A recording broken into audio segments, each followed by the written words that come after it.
So today I want to talk about something deep.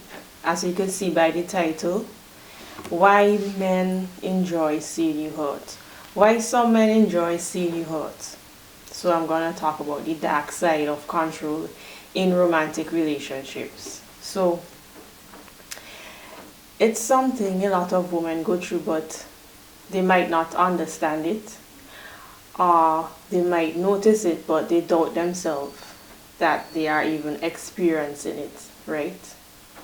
So have you ever noticed a man seem to enjoy when you're sad? Enjoy when you're arguing, crying, or stressed about something that, well, he had done wrong. When he has done you wrong, did something bad to hurt you, he seems to be happy about it, right? You ever looked into his eyes while maybe you're crying or stressed about something that he did, and you saw no empathy, and you could feel that he's happy and he feels good about your pain? Well, you're not crazy and you're not imagining it. You are not too emotional. You might just care or be in love with someone who is completely broken inside, right? So let's talk about what's really behind this behavior. So I'm gonna give you 6 reasons why he enjoys seeing you hurt. He enjoys seeing you cry, stressed, and feel pain because of something that he has done to you, right? First reason why: they get an illusion of power and control. Some men get a sense of power seeing you break down. When they hurt you intentionally, they feel in control. When you are highly emotional, sad, angry, or hurt, they feel in control. They are saying to themselves that your reaction proves that you care about them deeply.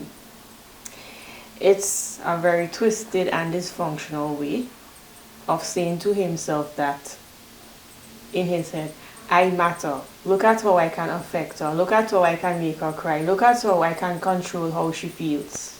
That's what he's saying to himself. That's why he's happy that you're feeling pain. He's happy that you're crying. He's happy. He feels good that you're stressed.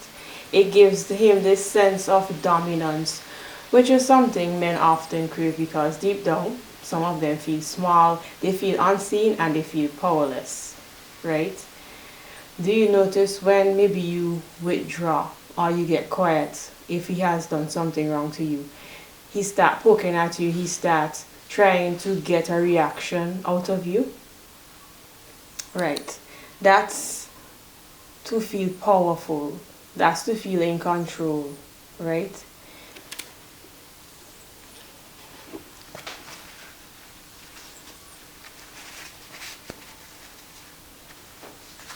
If you start crying, or you highly emotional or stressed or something like that, instead of comforting you, they will feel a relief. They feel a relief when you get angry. Or they might give a fake comfort, a fake type of comfort, but you can see that it's not genuine. Your breakdown, when you are stressed, angry, sad, it reassures them that they are the one in control. They are the one who has the emotional control in the relationship. It's often subconscious, but it's still a form of emotional abuse. They feel secure when you feel insecure. So that's the first reason why, to feel this illusion of control. The second reason why some men feel happy, they feel good when they see you cry, when they see you are stressed, angry, and sad about something that they have done to you, is because they are emotionally immature. A man who enjoys your pain lacks empathy. Your pain feeds his ego. Sometimes you can see them smirk or they smile or they act calm, or they just unbothered while you're crying, distressed, angry, sad. And this is not because he's strong or anything like that. It's because he is emotionally disconnected. They cannot emotionally connect or reflect on how their behavior hurt you. He feeds on chaos he creates because it makes him feel important and it makes him feel superior. That's immature. He does manipulative things just to get your attention. Even when it makes you feel pain, you feel hurt, he would do it just because he's emotionally immature and he lacks empathy. Your distress inflates his ego. That way he could feel like he matters, like he is important. That's why they feel good or they smile or they feel happy when you're sad, angry, hurt. When you're begging for understanding or you're begging for closure, they feel superior or they feel in control. That is why they feel good or they smile or they look unbothered when you're angry, sad, crying. To them, emotions are a game of power, not connection. They don't process through empathy. They process it through dominance. They process love through dominance and validation. Right? So they are emotionally immature. That's why they feel happy and they feel good when you are hurting and when you feel pain.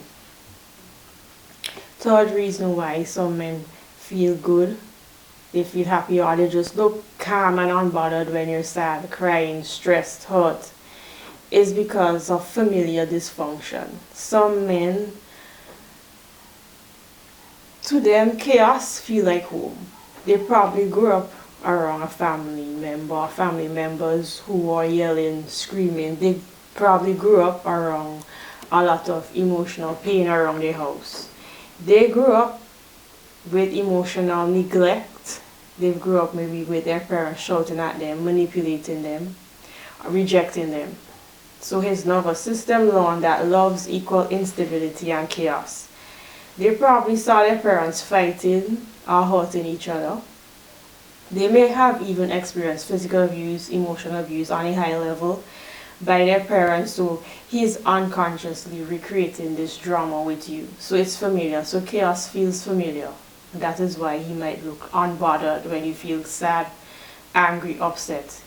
He may not hate you, but he doesn't know how to love without pain, chaos, confusion. He is just repeating what he saw his parents do. So still, that is not your job to fix anybody like who have childhood baggage. His body associates emotional highs and lows, like the crying, the yelling, and the breaking up and making up. That feels like connection to him, right? That's what he calls love, but what he is really doing is just recreating past trauma, not building a healthy bond. These men often trigger chaos. They create arguments, they create confusion just to feel alive, just to feel passion, just to feel like loved or they're in love. They will push your buttons, start arguments, or even withhold affection to recreate this emotional roller coaster, being up and down, making up, breaking up, that whole cycle. It's familiar to them, right? It's not because they enjoy seeing you in pain for fun, but it's because they don't know how to connect without chaos, without pain, right? So that's the third reason why. It's familiar. Dysfunction is familiar to them. So they're just recreating what they saw in their home. The fourth reason why some men love or like or they feel good when you're sad, angry, crying is because they're testing your loyalty. Sometimes a man is testing your loyalty. He will push you to the edge to see if you will stay with him. He knows he wants to know he wants to know if you will stay with him after he hurt you. You know, it's not love. It's a manipulation tactic that builds trauma bonds, right? So when he see you, you stay and you endure all this pain and all this stress, he feels like he's on top and he feels good about himself. So that is why he look happy or he look unbothered and calm when you're stressed, crying and angry with him. He's testing your loyalty. Sometimes they want to show to their friends that they can hurt you, they can lie to you, they can cheat on you, they can disrespect you, they can treat you like trash, they can withhold affection and you will still stay. So when you stay, he gets respect from his friends, he gets validation from his friends, and he feels good about that. He's testing your loyalty, right? He may push your buttons, he withdraw, or even he might say cruel things to hurt you. And when you cry or you feel sad or you feel angry, he feels good about it, because not that they want to lose you, but they just want to see if you will stay through this pain that they have caused you. They are testing your loyalty. If he's just like saying to himself that if she still loves me after I hurt her, that means the love is real. That's what he's saying to himself. This pattern creates trauma bonds, you know, the emotional addiction that forms when love and pain keep alternating back and forth. Love and pain keep alternating. That creates trauma bonds. And every time you forgive and you comfort him after he hurts you, your nervous system gets trained to link pain and intimacy. So you think pain and intimacy is love. You think pain and intimacy is real love, right? That's why leaving might feel difficult, or leaving them will feel difficult, even when you know he's not good for you, right? So it's not like you're weak, it's just conditioning. You've been conditioned to think pain and intimacy belong together, right? So he's just testing your loyalty. So the fifth reason why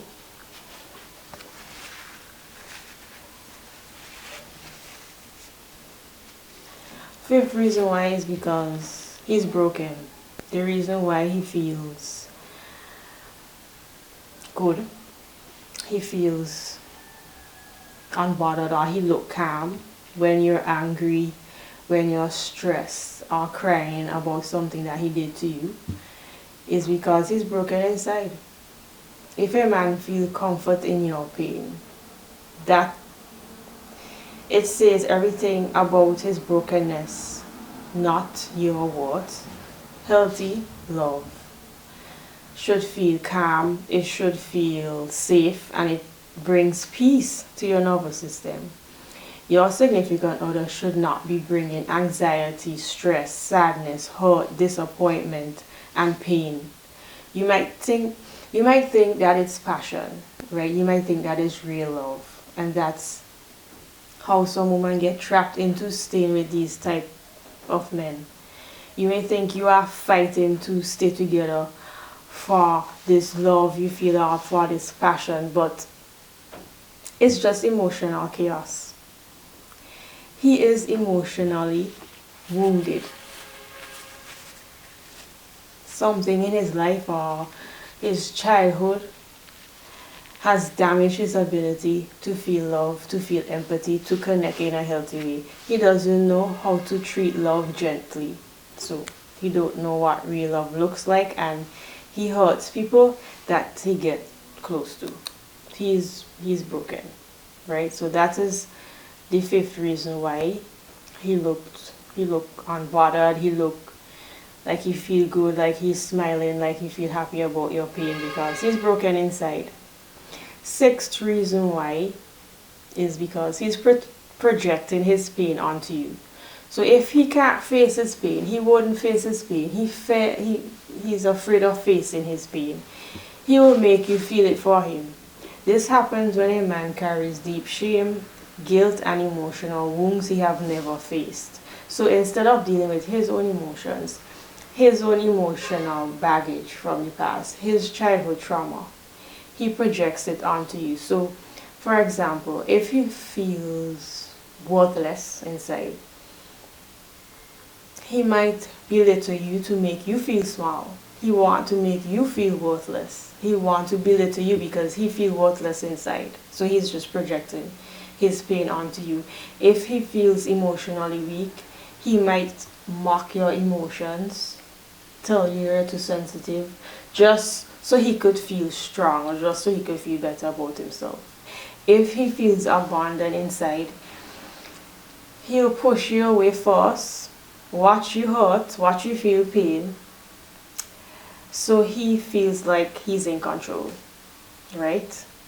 So instead of healing and working on his weaknesses, he uses you as an emotional dumping ground, right? This is why these relationships would feel draining to a woman, draining, and it's confusing. You are carrying both your emotions and his suppressed emotions, right? So that's the sixth reason. So if you have seen this, where a man smiles, or he look calm, or he look unbothered when you're angry, when you are hurt, you feel pain, or you're crying, it's because of he want to feel in control. It's not, you're not crazy when you see this. You're not imagining things. You're not too sensitive. You're not too emotional. You simply are in love, or you have loved someone who did not know how to love without hurting you, how to love without causing pain. You will need to detach from this cycle, because it's a cycle. You need to stop this cycle. If you see it's just repeating over and over again, right? Love does not, it don't need to hurt to be real. You don't have to prove your worth and to prove your loyalty going through suffering and enduring pain. You don't need a man who is drawn to tears, drawn to pain, drawn to hurt, or you being stressed out about things about things he have done to you. You need a man who is at peace and who have dealt with his childhood trauma, love trauma, shame and guilt from the past, and rejection from his parents and other women in his past life. You need an emotionally mature man, right?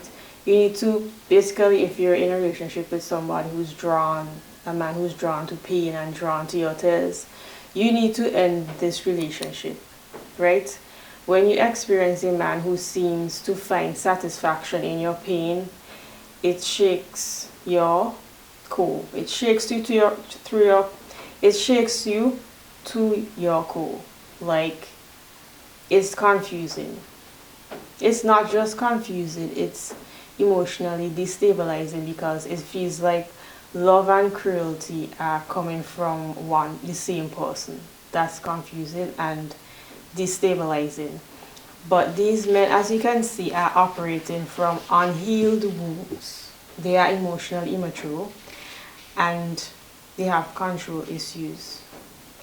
They may not truly enjoy your pain, but they enjoy what it represents to them. That is the power they feel, the validation, the familiar chaos that they experienced in the past, and that emotional relief that you're loyal or you will endure all these problems. But the outcome of dealing with this type of behavior is that your energy gets drained, your self-worth erodes, and your peace disappears. So healthy love doesn't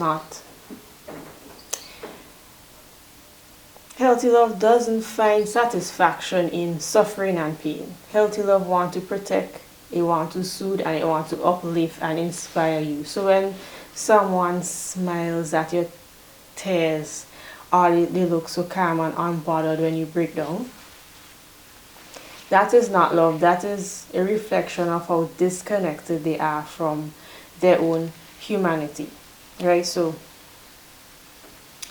If this message resonated with you, you hit the like button, you could subscribe, and you could share this video with somebody who really need to hear this today. And stay tuned for more. We'll talk about emotional healing, relationships, and self-worth, and I will see you in the next video.